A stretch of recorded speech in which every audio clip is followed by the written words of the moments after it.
Hello friends, welcome to my channel A to Z Banking Technology. So today we are going to talk about what are the property deviations and how we are going to mitigate them. So सबसे पहले हम बात कर लेते हैं आज हम कौन कौन सी डिविजन्स के बारे में बात करेंगे। तो सबसे पहले हम बात करेंगे कि property falls under demolition list, कि अगर आपकी प्रॉपर्टी डिमोलिशन लिस्ट में आ रही है तो उसे कैसे मिटिगेट किया जा सकता है। देन सेकेंड हम बात करेंगे मल्टी टेनेंटेड ऑक्यूपाइड प्रॉपर्टी की, जहाँ पे प्रॉपर्टी है वो कई सारे किराएदारों ने ऑक्यूपाई की हुई है, उसे हम कैसे मिटिगेट कर सकते हैं। देन उसके बाद हम बात करेंगे कि जब आपकी एलटीवी नॉर्म्स जो है वो आपकी ब्रीच हो रही हो और जो आपकी पॉलिसी से ज़्यादा जा रही हो एलटीवी, उस केस में। तो इससे पहले हम इन डेविएशंस के बारे में बात करें तो आपको बता दूं, इससे पहले भी मैंने एक वीडियो बनाई है जिसमें मैंने 3 क्रिटिकल डेविएशंस के बारे में डिस्कस किया है। तो चलिए हम उसको भी एक बार ही स्टार्ट कर लेते हैं, एक रिकैप कर लेते हैं उन डेविएशंस के बारे में। तो चलिए मैं आपको बताता हूँ कि हमने पहले जो वीडियो बनाई थी उसमें हमने किन किन डेविएशंस के बारे में बात करी थी। सबसे पहली डेविएशन थी जिसमें हमने एक्स्ट्रा कवरेज और इंक्रोचमेंट के बारे में बात किया था, जिसको हमने मिटिगेट किया था काफ़ी सारे पॉइंट्स से। देन हमने दूसरी डेविएशंस के बारे में बात करी थी जिसमें हमने boundary mismatch between the title document and as per site, जिसमें हम कह रहे हैं कि जो उनके डॉक्यूमेंट्स के नॉर्थ साउथ वेस्ट और ईस्ट मेंशन है और एट फिजिकल साइट पे वो डिफरेंस है, उसको कैसे मिटिगेट किया जा सकता है वो हमने आपको बताया। देन उसके बाद हमने थर्ड डेविएशन पे डिस्कशन किया जिसमें हम बात कर रहे हैं कि अगर आपकी प्रॉपर्टी के डॉक्यूमेंट पे उसका खसरा नंबर या प्लॉट नंबर अवेलेबल नहीं है तो उस टाइप की प्रॉपर्टी को हम कैसे फंड कर सकते हैं, क्या क्या मिटिगेंट्स उसमें ले सकते हैं। तो चलिए ये हमने 3 मेजर डेविएशंस हमने डिस्कस करी। तो अभी हम बात करते हैं जिसमें हम बात करने जा रहे हैं सबसे पहले अपनी फर्स्ट डेविएशन के बारे में, जिसमें हम तो हमारी फर्स्ट डेविएशन इसमें है property falls under demolition list. तो सबसे पहले आप ये समझिए कि डिमोलिशन लिस्ट का मतलब क्या है। डिमोलिशन लिस्ट वो है जो वहाँ की लोकल म्युनिसिपल अथॉरिटी या वो लोकल गवर्निंग अथॉरिटी जो है वो एक लिस्ट इश्यू करती है जहाँ पे प्रॉपर्टियों का एक ऐसा लेखा जोखा होता है जिसमें उसको इन फ्यूचर या कभी पास्ट में उसको डिमोलिश करने के ऑर्डर जारी किए गए थे। तो जनरली इन टाइप की जो डिमोलिशन लिस्ट में आई हुई प्रॉपर्टी होती है उनको कोई भी बैंक या एनबीएफसी फंड करने से मना कर देता है। बट कुछ मिटिगेंट्स है जिसके बेसिस पे कंपनी या बैंक्स कॉल ले सकती हैं, जिसमें हम बात कर सकते हैं कि अगर वो डिमोलिशन की जो नोटिफिकेशन है वो काफ़ी पुरानी हो, फॉर एग्जांपल 20-30 साल पुरानी हो, वहाँ भरपूरी कॉलोनी बन चुकी हो और वहाँ लोग रह रहे हो। तो सबसे पहला हमारा पॉइंट यहाँ पे यही है कि notification for demolition is too old, for example 30 to 40 years old, property does not have encroachment on public land or private land। So basically इसमें दूसरा पॉइंट हमें ये देखना है कि जो प्रॉपर्टी है वो किसी तरह का इंक्रोचमेंट नहीं है, उसमें एक्सेस कवरेज नहीं है और कोई पब्लिक लैंड या किसी की निजी संपत्ति पे उसमें किसी में कब्जा ना किया हुआ हो या उसमें कोई इंक्रोचमेंट ना हो उस प्रॉपर्टी का। देन आपको देखना है कि नियर बाय जो प्रॉपर्टी है वो नियर बाय प्रॉपर्टी भी सेम स्ट्रक्चर की बनी हुई है और सेम प्रपोजनेट में बनी हुई है जैसे कि हमारी प्रपोज प्रॉपर्टी है।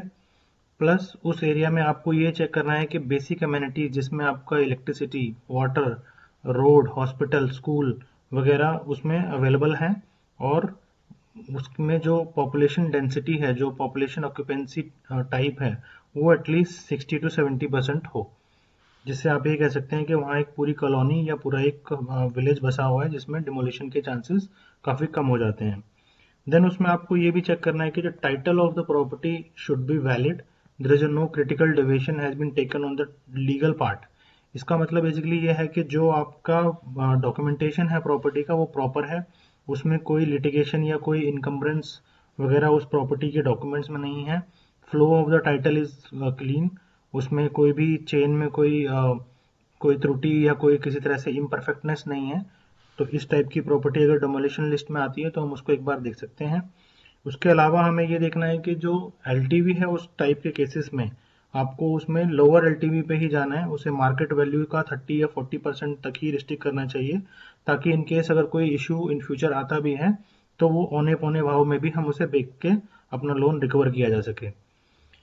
उसके बाद भी अगर आपको लगता है कि सारी चीज़ें हमारी पॉजिटिव हैं और हमें लगता है कि हम इसे हायर एलटीवी पे लेके जाना चाहते हैं, 50-60% एलटीवी पे जाना चाहते हैं, तो आप उसमें आरएम की कंडीशन को ऐड करके हायर अमाउंट तक भी जा सकते हैं। रजिस्टर्ड मॉर्गेज करने से आपके लोन अमाउंट में काफ़ी सिक्योरिटी ऐड हो जाती है। तो चलिए, होप ये हमारे मिटिगेंट्स इस डिविजन को जस्टिफाई कर पा रहे हैं।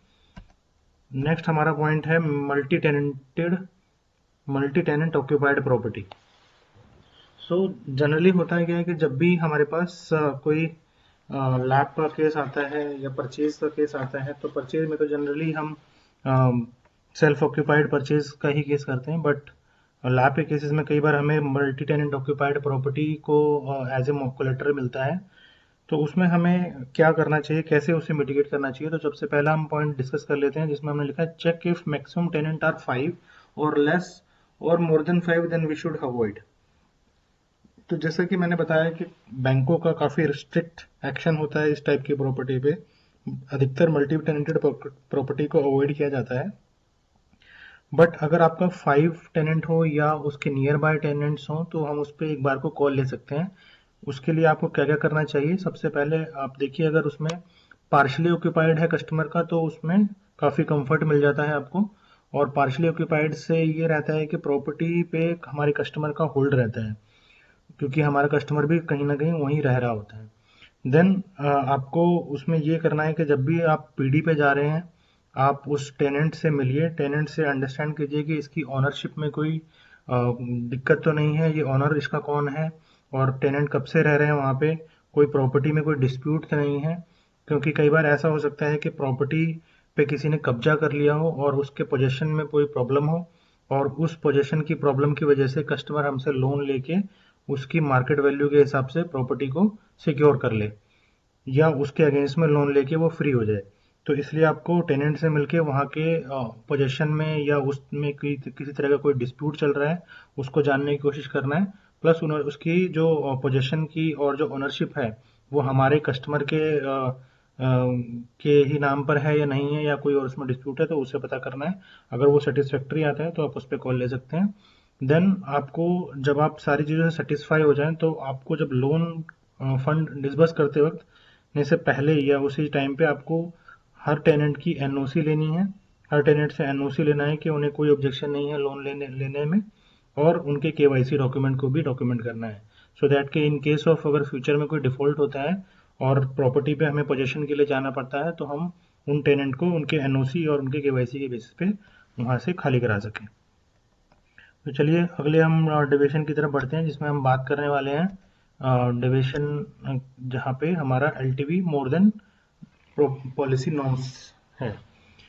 सो बेसिकली ये एलटीवी वहाँ है जहाँ पे हमारा जो मार्केट वैल्यू है प्रॉपर्टी की वो काफ़ी अच्छी नहीं है, और हमारा जो लोन जो कस्टमर की डिमांड है वो उसके मार्केट वैल्यू से थोड़ी सी, जो हमारी पॉलिसी है उससे ज़्यादा डिमांड कर रहा है। तो इसीलिए हमारी एलटीवी नॉर्म्स जो है वो हमारे बैंक पॉलिसी से ऊपर जा रहे हैं। तो इसमें हमें क्या चेक करना है कि सबसे पहले हमें देखना है कि हमारा जो फोयर है, फोयर का मतलब होता है fix obligation to income ratio, जो उसकी रीपेमेंट कैपेसिटी है वो कंफर्टेबल है और वो लोअर साइड पे है। जनरली जो हमारी फोयर जाती है वो 60 to 65% जाती है। तो ऐसे केसेस में जहाँ पे हमारी एलटीवी बीच हो रही है, एलटीवी हमारी मोर देन नॉर्म्स आ रही है, उसमें फोयर कंफर्टेबल हो और लोअर साइड पे हो। देन आपको ये देखना है कि उसमें जो फोयर और एलटीवी का जो कॉम्बिनेशन है, जिसे हम डबल वेमी बोलते हैं, कि फॉर एग्जांपल आपका 50% फोयर है और 60% एलटीवी है, तो आपका डबल वेमी 110% हो जाता है। या 60% फोयर है, 60% ही एलटीवी है, तो आपका डबल वेमी 120% हो जाता है। तो आपको ये चीज़ इंश्योर करना है कि दोनों का कॉम्बिनेशन जो है वो 120% से डबल ज़्यादा ना हो। इसके साथ साथ आपको ये भी देखना है कि लैंड वैल्यू जो है आपका, लैंड वैल्यू आपके लोन को फुल्ली कवर करता हो। मतलब जैसे आप 10 लाख का लोन दे रहे हो तो एटलीस्ट आपकी लैंड वैल्यू 10 लाख की हो, या एटलीस्ट आपके जो लैंड वैल्यू को 0.7x, मतलब अगर आप 10 लाख का लोन दे रहे हैं तो एटलीस्ट लैंड वैल्यू 7.5 लाख रुपए की हो, जिससे आप डिस्ट्रेस की सिचुएशन में भी लैंड वैल्यू के ऊपर अपने लोन को कवर कर सकें। देन फोर्थ अपने पास ऑप्शन ये है कि जो आपकी कंपनी की डेविएशन मैट्रिक्स बोलती है कि 5% डेविएशन ले सकते हैं, 10% डेविएशन ले सकते हैं, उसके अकॉर्डिंग आप उसे डेविएट कीजिए। या फिर अगर आपकी कंपनी रिस्क एपेटाइट में अच्छी है और उन्हें रिस्क लेने में कोई ज़्यादा दिक्कत नहीं आती, तो आप उस पर उसके अकॉर्डिंग उस पर कॉल ले सकते हैं। तो होपफुली आपको गाइस ये वीडियो अच्छी लगी हो। तो अगली वीडियो में हम कुछ और डेविएशंस के साथ आपके साथ प्रेजेंट होंगे। और अगर आपको ये वीडियो अच्छी लगी तो प्लीज़ इसे लाइक कीजिए, शेयर कीजिए और ज़्यादा से ज़्यादा लोगों तक पहुँचाइए।